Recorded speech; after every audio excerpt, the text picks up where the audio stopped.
Hey up guys, welcome to the only place where you're going to get wrestling content from a blind person's point of view. This is Wrestling in the Dark, and today it's a celebratory episode because when I first launched this channel I made it a goal to reach 100 subscribers by my birthday, which is on the 17th of this month, and 2 days ago I hit them triple digits, that 100. And I thought that I'd come up with something cool and a little bit different to celebrate that. So today I'd like to present to you an event that takes part in a universe where I'm even slightly athletic. This is Mason in the Dark, that's me, versus Adam Cole for the NXT Championship in a fantasy booking matchup.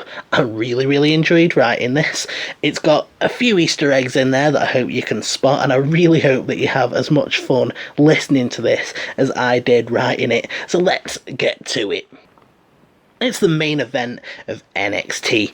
Adam Cole's music hits, he comes out and makes his way to the ring. We get the usual standing ovation that we get for him. Everyone does the Adam Cole baby thing.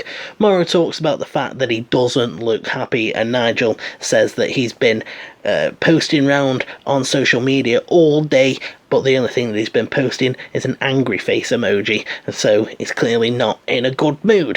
He gets to the ring and gets on the mic, and he says, "This morning I woke up on the wrong side of the bed. I'm just in the mood to hurt someone, but I know nobody's got the balls to step up to me unless there's something on the line. That's what the boys in the back are like. It's take, but the only thing that they never take is a risk.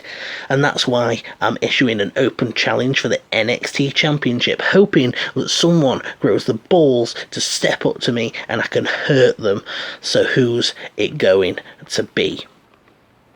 After a small silence, music hits. It's 21st Century Digital Boy by Nomi, the link for which will be in the description.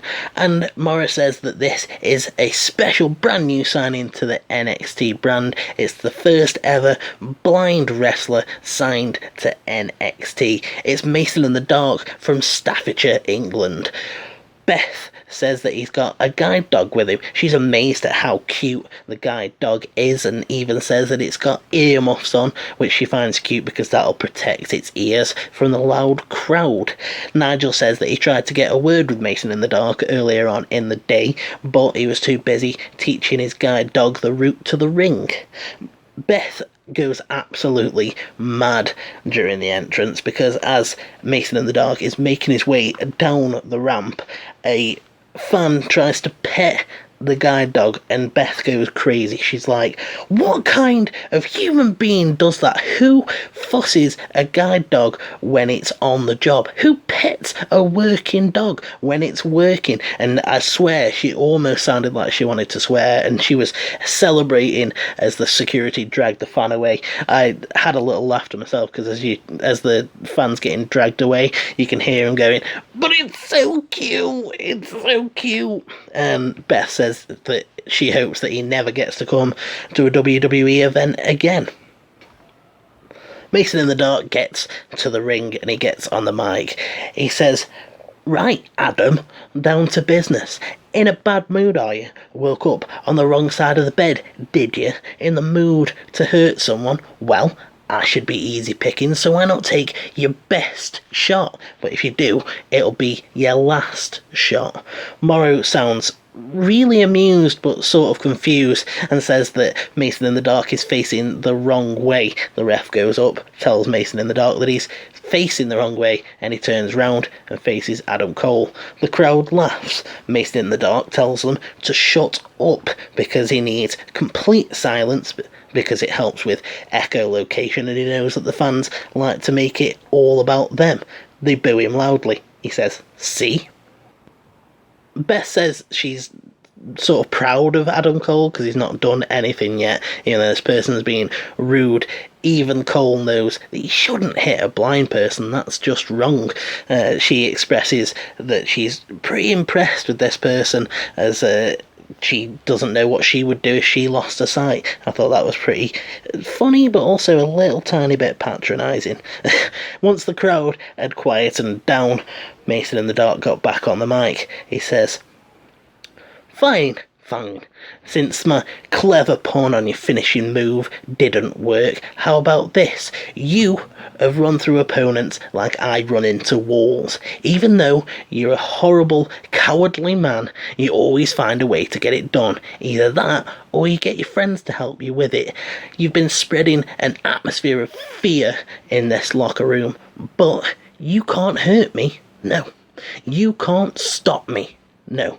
You can't beat me. I am the man without fear. I don't know if you're superstitious, but the writing's on the wall. I'm going to be the first ever blind NXT champion, and I'm going to take it from you. And if you're thinking of showing pity and declining this challenge, Mr. Regal's already made it official. The bell rings, we get this sort of confused noise from the crowd, and Morrow sounds really confused as he says that Mason's just lying on his back, encouraging Cole to cover him. You can hear him going, "Come on, champ, cover me, end it quickly, come on." Then Cole actually does go for the cover. We get a 1, 2, Mason kicks out, and Nigel sounds really intrigued because he says that he lured the champ in there, kicked out of the cover, but now he has wrist control, and he drops a knee to the wrist and then maintains the wrist control. Cole goes for a chop to create separation, but no dice. A kick to the midsection by Mason, and then he transitions into a waist lock and gets what Morrow describes as a textbook takedown. Cole hits a headbutt and a back elbow. He manages to escape, but Mason quickly gets to the ropes. He follows the ropes into the corner and adopts a defensive stance. Nigel sounds pretty impressed again. He says that by going into the corner, he knows that Cole can only come at him from one direction, and now he's prepared for that. Cole is a little bit smarter than that, though, and Beth sounds absolutely disgusted as Cole really silently creeps up to Mason and does the baby silently, the crowd doing it along with him. He then hits a chop on Mason. He hits multiple strikes in the corner and gets a step up enziguri. He goes for an Irish whip, but Mason manages to get a thumb to the eye, which Nigel says he's heard is called the Nucleation. So as Cole's selling the eye, Mason gets the wrist control again. He delivers a few strikes to the forearm, does some joint manipulation, transitions to the waistlock, and gets a bridging regal plex for the near fall. Cole kicks out, starts fighting back. He hits a spinning back fist. He gets an Irish whip and a running knee strike, a fisherman's suplex for his own near fall. Mason kicks out, goes for the wrist control, but doesn't quite get it. There's an Irish whip from Cole. Mason goes for a chop block, but Cole has it scouted and jumps and delivers a double stomp to the back of Mason. Shortly followed, he delivers a backbreaker. Then he hits like 10, maybe 15, maybe even 20 chops going into the commercial break. Back from commercial, Cole's still in control. They tell us a little bit about the commercial break. They say that Mason tried to fight back with a few chops of his own. He tried for a ripcord lariat, but that missed. Cole got a slingshot suplex, but Mason managed to get to the corner, and that's where they are now, jockeying for position on the second rope.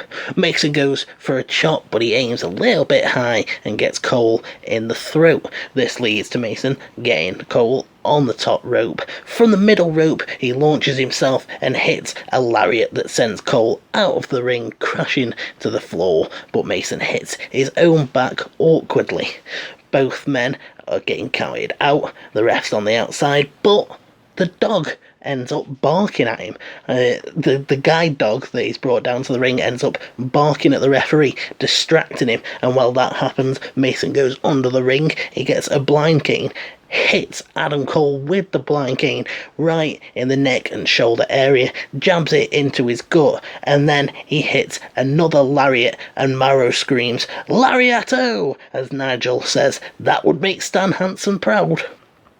There's more barking from the dog as he tries to guide as the dog tries to guide Mason to the steps. He finds the steel steps and gets back in the ring and waits for Adam Cole to get counted out.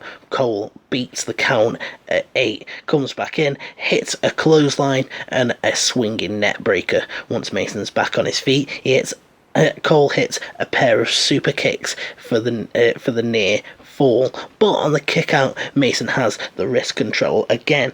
He delivers a knee drop to the wrist as well as a few strikes, and then once he gets Cole to his feet, he whips Cole into the ropes and hits a knee trembler. Nigel says that Cole's got blood coming from either his lip or maybe he might have bitten his tongue, but either way he's got blood coming from his mouth area. Mason hits a European uppercut and then manages to roll Cole up, and it's a 1-2, but Roderick Strong is there and he manages to get Cole's foot on the ropes. They get into a strike exchange. Mason hits a European uppercut. Cole hits a kick to the midsection. Mason gives him a chop. Cole chops him back. Mason goes for the ripcord lariat and manages to get it, but Cole kips up.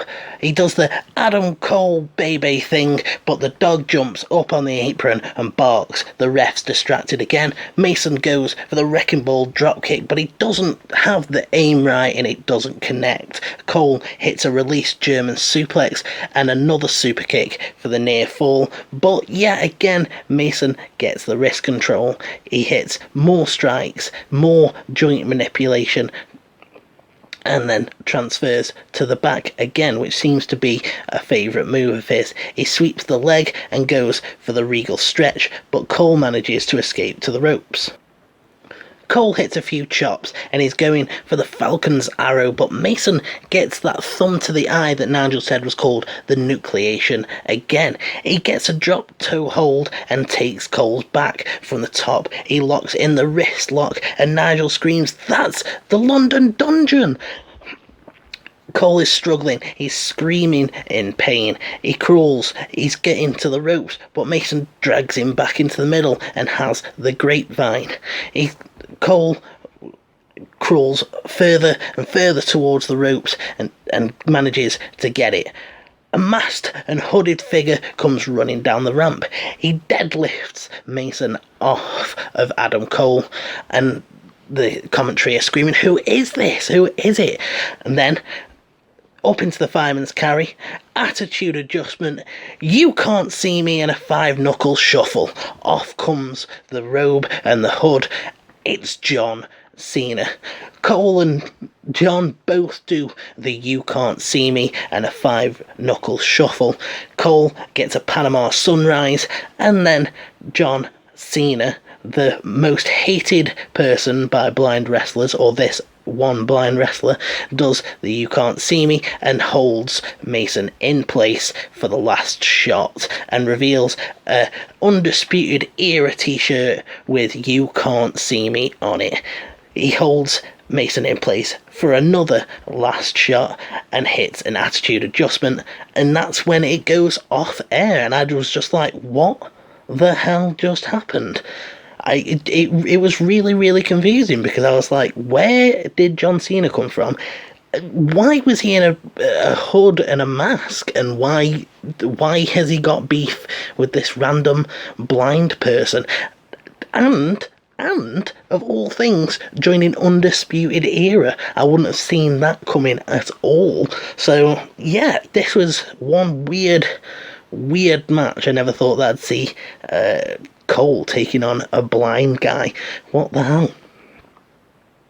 Oh man, that was fun. I really, really enjoyed writing that down. I spent most of yesterday coming up with the spots, trying to come up with some of the moves, trying to decide what I wanted to do, and I did a little bit of research, found out some of Nigel's moveset, and I thought that'd be a really cool thing to use with the fact that Nigel's been my favourite commentator and has been probably praised the most out of anyone in any of the commentary teams. So I thought using his moveset would be good. Also, using some of Regal's moves I thought would be pretty funny after a little bit of research, because I was looking up Regal's moves. I actually found out Regal was born in Staffordshire, which is where I'm from, which is great. I sprinkled quite a few little Easter eggs throughout this. I'm quite keen to see who spots them and what they are. So if you spot the Easter eggs, let me know in the comments down below. I had a lot of fun with this match, and who knows, in the future we might get a Mason in the Dark versus John Cena, so keep your eyes open for that. Well, if you've enjoyed this episode and you'd like more content like this in the future, click that like button, let me know. Remember, every interaction that you have with the channel helps the YouTube algorithm like me more. And if you've got any thoughts on this match, let me know. You know where the comment section is, or you can follow me at Mason_WITD on Twitter. There is a Discord server that I'll be posting the link to in the description. I am so happy that this has happened, that we've got to those triple digits, and I can't wait to see where it goes from here. Thank you so much to everyone that subscribed so far, and if you want to see a sequel to this match, or you want to catch the NXT versus AEW Super Reviews, make sure you subscribe if you haven't already. I am in a good mood, that was a lot of fun, I'm off, and you guys should have a good one.